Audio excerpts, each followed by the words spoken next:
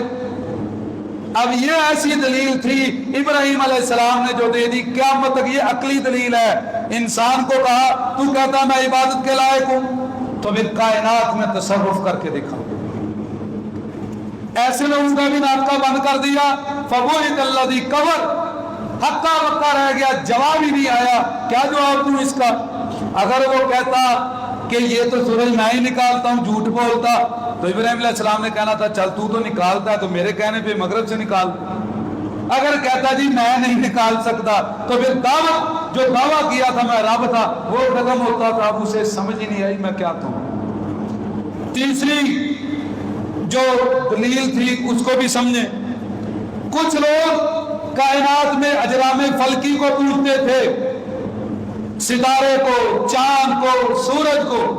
ان کو ابراہیم علیہ السلام نے یہی جواب دیا ان کے ساتھ مل کے. فلما جن علیہ اللیل رأى کوكبا, رات کا وقت ہوا ستارہ ٹمٹمانے لگا تو کہنے لگے ھذا ربی, یہ میرا رب ہے. فلما افل قال لا احب الافلین, سورج چاند ستارہ اسے کہا یہ رب ہے. جب وہ ڈوب گیا کہا ڈوبنے والوں کو تو میں پسند نہیں کرتا. آپ سے یہ ایک سوال تھا کہ جو ڈوب گیا, جس کے اوپر کسی کا حکم چل رہا ہے, جو خود محکوم ہے, جو خود تابع ہے, جو خود کسی کے حکم سے گردش کر رہا ہے, وہ رب نہیں ہو سکتا. آج بھی یہ تینوں طرح کے دلائل ہر مشرک کے لیے آپ استعمال کر سکتے ہیں. اگر بت کو پوچھتا ہے, مجسمے کو یا فوت شدہ انسان کو, تو آپ کہہ سکتے ہیں دے پکار, اس کو تیری پکار سنتا ہے, بھلا اسے تیری مدد کے لیے آتا ہے, یہ تیرے نفع نقصان کا مالک ہے. اور اگر زندہ انسان کو پوچھتے ہیں تو آپ کہہ سکتے ہیں جی تو رب ہے نا, ذرا سورج مغرب سے نکال کے دکھا. اور اگر میرے بھائیوں ستاروں کو, چاند کو, کسی اور ایسی چیز کو پوجا جاتا ہے تو آپ کہہ سکتے ہیں کہ یہ تو گردش کر رہا ہے, ایک جیسا نہیں رہتا. سورج دیکھو کبھی ادھر سے کبھی ادھر سے کبھی ادھر سے نکلتا ہے, چاند باریک ہوتا ہے پھر موٹا ہو جاتا ہے پھر باریک ہو جاتا ہے, ستارے بدلتے رہتے ہیں. گویا یہ رب نہیں ہے, رب وہ ہے جو انہیں نکالتا ہے, ان کے اوپر جس کا حکم چلتا ہے. ابراہیم علیہ السلام نے قیامت تک کے لیے منطقی دلائل دے دیے. آنے والے وقت میں میری بات یاد رکھنا, اس وقت دنیا لاجک کی طرف آ رہی ہے, عقل پھر ضرورت پڑے گی. آپ مسلمان ہیں اس لیے آپ اللہ کو ایک مانتے ہو قرآن پڑھ کے, لیکن جو رب کو نہیں مانتا اس کے لیے یہی دلائل قیامت تک کے لیے کارگر ہیں. ابراہیم علیہ السلام نے جو عقلی اور منطقی دلائل دیے ہیں, ان کے بارے میں شاعر نے کہا ہے کہ یہ بت, یہ مجسمے اور یہ فوت شدہ انسان, ان کو تم خدا مانتے ہو. اس نے کہا جو کروٹ بدلنا نہیں جانتے ہیں انہیں یہ مشرک مشکل کشا مانتے ہیں.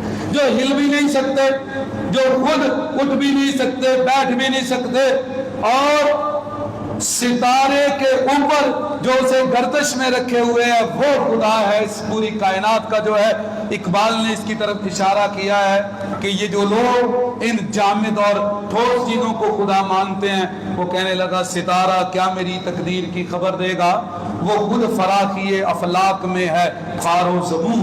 کہتا ہے کہ جس کو خود نہیں پتا میں کب تک رہوں گا اور کہاں سے نکلوں گا, وہ تیری تقدیر بتلائے گا. اسے پوچھ جو اس ستارے کو بھی چلا رہا ہے. ابراہیم علیہ السلام نے سب سے پہلے منطقی دلائل پیش کیے. جب دلائل پیش کر دیے, قوم کے پاس جواب کیا تھا وہ سنیے. 2-3 جگہ پہ وہ جواب آتا ہے. انہوں نے کہا قالوا وجدنا آباءنا لها عابدین. ابراہیم یہ جو تو کہتا ہے کہ بتاؤ ان کی پوجا کیوں کرتے ہو, ہمارے پاس یہ جواب ہے ہمارے باپ دادا کا دین ہے, ہمارے والد ماجد, اس کے والد ماجد, اس کے والد ماجد, یہ صدیوں سے چلا آ رہا ہے, ہم یہ کرتے ہیں. قالوا بل وجدنا آباءنا كذلك يفعلون. یہ ہمارے باپ دادا کی ریت روایت ہے. اور اس کے بعد ابراہیم علیہ السلام کو فوراً جو ہے وہ ایموشنل کرنا شروع کیا. آپ میں سے بھی جب کوئی کہے گا میں اللہ اور اس کے رسول کی مانتا ہوں, ایک اللہ کو کی کوئی عبادت کے لائق سمجھتا ہوں, دعا کے لائق سمجھتا ہوں, حاجت روا مشکل کشا سمجھتا ہوں, اسے فوراً بلیک میل کیا جائے گا, باپ دادا کو چھوڑے گا, خاندان کو چھوڑے گا.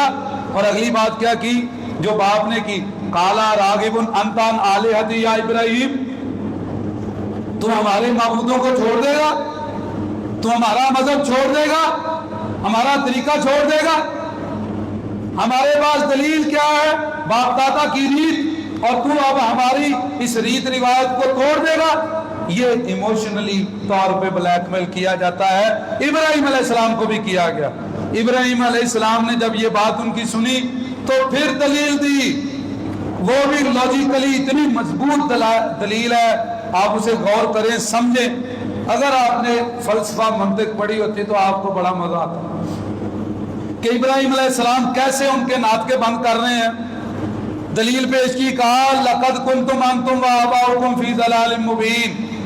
اگر تمہارے پاس دلیل نہیں اور تمہارے باپ دادا نے تمہیں دلیل نہیں سکھائی تو اس کا مطلب تم بھٹکے ہوئے اور راہ راست پہ نہیں ہو. جو بغیر دلیل کے کسی چیز کی پیروی کر رہا ہے وہ تو بھیڑ چال چل رہا ہے, اس کے بعد تو علم نہیں. فوراً یہ دلیل پیش کی اور کہا پھر میں بتاتا ہوں کہ تم کس کی پیروی کرتے ہو اور ہدایت کہاں سے آتی ہے. خود کہا لا علم یادنی ربی لاکونن من القوم الضالین. کہا ہدایت باپ دادا سے نہیں, ہدایت اللہ کی طرف سے آتی ہے. میں اللہ سے دعا مانگتا ہوں میرا اللہ مجھے ہدایت دے اور گمراہ قوم میں شامل نہ کرے. 2 آیتوں میں ان کا رد کر کے پھر کہا انہیں اور تمہارے پاس دلیل نہیں ہے, باپ دادا کا عمل ہے تو پھر یاد رکھو یہ گمراہی ہے. دلیل اللہ کی طرف سے ہوتی ہے, قرآن حدیث جس طرح کے ہم اس کو دلیل مانتے ہیں. کہا اگر دلیل نہیں تو یہ گمراہی ہے, اللہ ہدایت دے گا. اللہ سے دعا کرتے ہیں کہ اللہ تعالی ہمیں مجھ کو بچا لے گمراہ قوم سے. پھر ایک نئی دعوت دے دی, اس کے بعد پھر نتیجہ نکالا. کہا اگر تم پھر بھی نہیں سمجھتے اف لکم ولما تعبدون وَلِمَا تَعْبُدُونَ مِن دُونِ اللَّهِ أَفَلَا تَعْقِلُونَ. اگر تم عقل بھی استعمال نہیں کرتے اور تمہارے پاس اللہ کی طرف سے کوئی دلیل بھی نہیں تو تمہارے اوپر افسوس ہی کرتا ہوں کہ تم سمجھتے بھی نہیں کن کو پوج رہے ہو, کن کی عبادت کر رہے ہو. اور پھر کہا سن لو, اگر تم اللہ کی عبادت نہیں کرتے پھر جس کی بھی عبادت کرتے ہو وہ شیطان کی عبادت ہے. اگر تم اللہ کی پیروی نہیں کرتے, اللہ کی بات نہیں مانتے تو پھر اس کے علاوہ جو بھی کوئی ہے وہ شیطان ہے, وہ طاغوت ہے. کہا یا ابدی, اے میرے ابو لا تعبد الشیطان ان الشیطان کان للرحمن عصیا. یہ عبادت شیطان کی عبادت ہے اگر تمہارے پاس دلیل نہیں.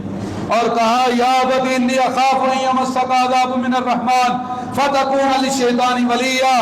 اگر آپ نے رحمان کی عبادت نہ کی آخرت میں آپ کو عذاب ملے گا. بات کھول کے ان کے سامنے رکھ دی. اگر دلیل نہیں ہے آپ کے پاس تو یہ عبادت کس کی ہے؟ شیطان کی ہے. ابراہیم علیہ السلام نے اپنے دلائل سے یہ بات سمجھائی. اب دلیلیں دی. اگلی بات اور بڑی مزیدار ہے. اپنی طرف سے جب انہوں نے سوال کیا اجئتنا بالحق ام انت من اللاعبین, ابراہیم تو حق لے کر آیا تو دکھا یا ہمارے ساتھ تو مذاق کر رہا ہے. تو پھر انہیں بتایا میرا رب کون ہے, تمہارا رب کون ہے. عام دلیل دی, بالکل عام جو ہر آدمی سمجھ سکے. کہا انی وجہت وجہی للذی فطر السماوات والارض حنیفا. میرا رب وہ ہے جو زمین و آسمانوں کا مالک ہے, کائنات کو جو چلا رہا ہے, جو اس کا مدبر ہے, اس کا خالق ہے. میرا رب کائنات کا خالق ہے. کیا مطلب؟ اور میرا رب مخلوق نہیں. یہ جو بت ہیں یہ تو بنائے گئے ہیں, یہ جو انسان ہے فوت شدہ ہے یہ بھی مخلوق ہے اللہ کی, یہ سورج ستارے یہ بھی مخلوق ہے. کہا میرا رب خالق ہے, میرا رب مخلوق نہیں. یہ واضح دلیل ہے بالکل. ایک آیت میں ایسا نقطہ بیان کر دیا ہے, میرا رب وہ ہے جو زمین و آسمانوں کا خالق ہے. میں مخلوق کو نہیں پوچھتا, خالق کی عبادت کرتا ہوں. پھر آگے کہا کہ تمہارا رب بھی اور سب کا رب وہ ہے جو پوری کائنات کا رب ہے. بر ربکم رب السماوات والارض الذی فطرہن وانا علی ذالکم من الشاہدین. تمہارا رب بھی وہ ہے جو کائنات کا رب ہے, میں اس کے اوپر گواہ ہوں اللہ کا. تمہیں دلیلیں دیتا ہوں, آؤ میرے ساتھ بات کرو. میں گواہی پیش کر رہا ہوں, دلائل تمہارے سامنے رکھ رہا ہوں. اور پھر کہا یاد رکھو تیسری دلیل, رب خالق ہوتا ہے. خالق کس چیز کا